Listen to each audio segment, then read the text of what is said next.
नमस्कार मैत्रिणींनो, सध्या काठपदर साडी असो किंवा कोणतीही डिझायनर साडी असो, त्यावरती अशा प्रकारच्या लक्ष्मी कॉईनच्या किंवा लक्ष्मी डिझाईनच्या या बांगड्या घालण्याची सध्या खूपच जास्त फॅशन आहे। त्या ट्रेंडिंगमध्ये असणाऱ्या या लक्ष्मी बांगड्यांचे लेटेस्ट कलेक्शन आजच्या व्हिडिओमध्ये शेअर केलेले आहे, त्यामुळे आजचा हा व्हिडिओ नक्की शेवटपर्यंत पहा। अशा प्रकारच्या लक्ष्मी बांगड्या तुम्ही कोणत्याही प्रकारच्या साडीवरती घालू शकता, याचसोबत तुम्ही ड्रेसवरती सुद्धा अशा प्रकारच्या बांगड्या घालू शकता।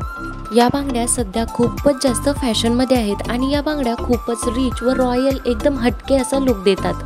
सध्या ट्रेंडिंगमध्ये असणाऱ्या या लक्ष्मी बांगड्यांचे लेटेस्ट कलेक्शन, नवनवीन डिझाईन्स नक्की शेवटपर्यंत पहा व व्हिडिओ आवडल्यास लाईक व चॅनेलला सबस्क्राईब करायला विसरू नका।